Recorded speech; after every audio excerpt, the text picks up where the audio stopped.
Hey, what's going on, guys? Welcome back to Aries EDC. Please, if you haven't already, subscribe to the channel. You'll get all the updates on these as I progress through them. And sometimes I'll do little quick how-tos. But these are the 4 that I've been working on. They have all been heat treated and tempered. And that's why they look like this. When they come out of the heat treat, they kind of look like this, and then I temper them and they get that nice golden color, which tells me that they're tempered properly. But they get, they get dirty and they get ugly. And then it's my job to make them look nice and clean again, like I started on this column. I just started it, and it doesn't take much to get all of that forge scale off. You can see I haven't done the edges. Well, I did this, so that's what it looks like. And then after a little bit of sanding, it comes right off. But this is why I do all the work beforehand.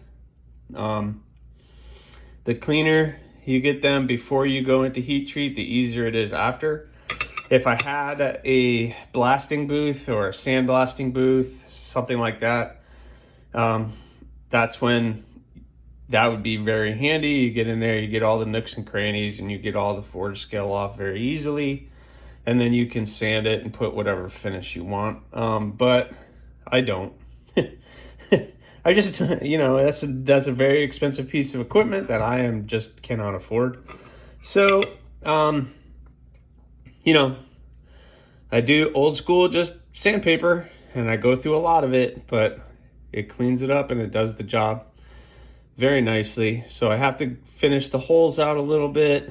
I like this part. When I do the naked models or the skeletonized models, I kind of like the raw steel look, and I like to leave those little dimples and stuff in there. Yes, I could do a full steel cleaning and leveling all of the flats out, but I kind of like that look, especially after heat treat, because then the heat treat gets in all the little tiny nooks and crannies and you kind of see what the steel looks like. So I kind of keep it in.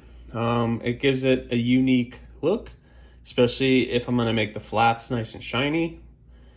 Even if I acid etch it, it kind of gives it a texture as well, which I'm going to be acid etching this one. But it gives it that nice texture, and I like the contrast. And it gives the knife a unique look that I enjoy. The naked models is something that I struggled with for a little while. I didn't know really the direction I was going. I tried to do these in a thinner blade stock, and although it worked, it was a little funky. Like I tried 3/16, and then I tried like 5 3/4 or 30 seconds, and it's good, it's comfortable, but this with the 1/4 inch gives you really something to hold on to for the handle. So I really like using the thicker steel for that. It's more work for me, but it ends up being more comfortable, especially something full grip like the gargoyle. It's pretty good. So what I'm going to do now, I'm going to continue cleaning this one up. I'm gonna at least get these 3 perfect. This one I might set aside because that one's mine, just to get these out the door to the customers that are buying them. I don't like them waiting too long, although they keep telling me to just take my time. But if I have a buyer, I don't want to hold them up. But so anyway, heat treated, tempered, in the middle of getting all of these cleaned up. The Damascus is that's a little peek at what that's gonna look like. So excellent stuff. The Rockhopper is gonna be pretty cool, right? Look at that. So I really like the patterning on that Damascus.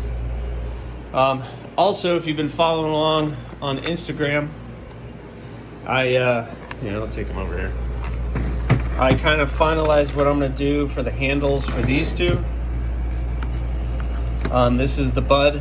I'm gonna do orange scales with the red tubes, so I think that's gonna look pretty hot. It's gonna be fire. And so cheesy.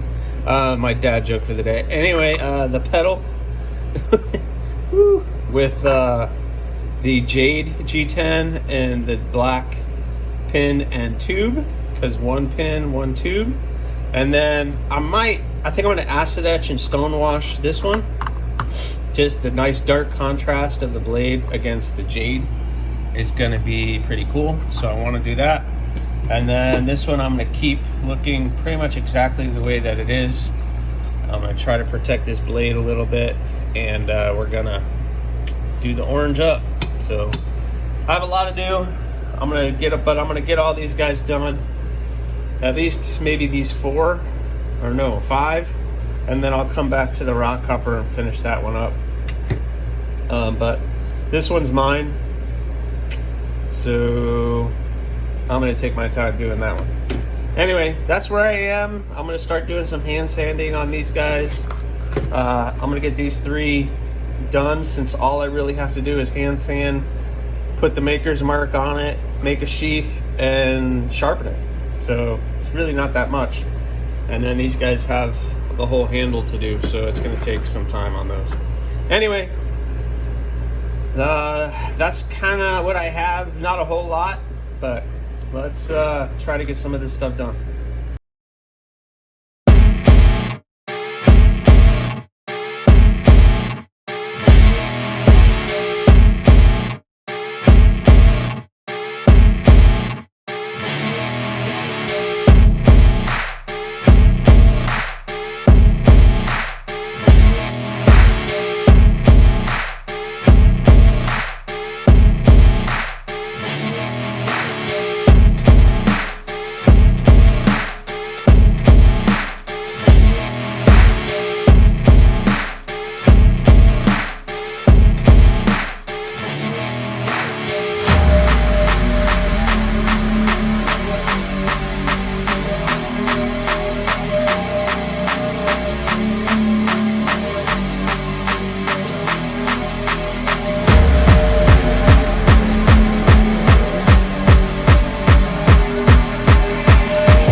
Alright guys, so I hope you enjoyed that.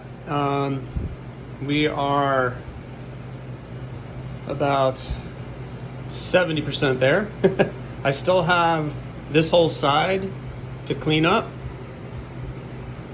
but that is what it'll end up looking like. I still have a lot of cleanup to do on this. I need to do a bunch of hand sanding still, but the flats are looking pretty good. I need to get that a little bit more even, but much better than that. So this one, my buddy Kevin wants it to be steel, not acid etched, so I got to clean it up really well. But it's getting there, guys. It's getting there, but you can see it's a lot of hand sanding and it's a lot of work. But I got to do this side, and then I got to finish 2 more. But yeah, we're getting there. All right, guys. So here we are.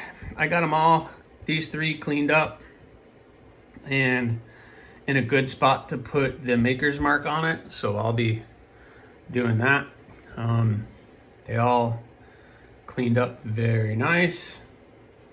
Nice. I went to 600 grit on the gargoyle. After I do the logo, I hand sand everything again to get the final touch, and then I have to do the sheath and then little polishing on it, and they'll be done. That's the good thing about the skeletonized models is, you know, once I get to this point, it's fairly easy, but shaping the handles takes all the time. So yeah, so the naked column looking pretty good. This one is going to get acid etched and stone washed. So once I get the logo on it and I do the sheath and I get everything done, that'll be the last thing I do, is the finish on the steel. And then our little creep here in Damascus, is gonna be pretty cool. I don't know if you guys can see that pattern, but I need to do a little bit of hand sanding on the flats as I'm looking at it right now. I see a bunch of scratches, but I'll get all those done once I get the logo put on, because I'll go back, sand it. We're gonna go 800 on the flat on the levels, 600 on the flats, just because the smoother you get your steel on Damascus, the better etch you'll get. So I'm gonna be acid etching this a couple times and probably doing an overnight coffee to get that nice dark finish that I'm looking for. But yeah, so that one came out good. These two came out really well, so I'm looking forward to finishing these guys up. All right, guys, that's what I got on this one. See ya on the next one. Please subscribe, like, leave a comment or not. That choice is yours. And check me out on Instagram, because you'll probably see pictures. So check it out.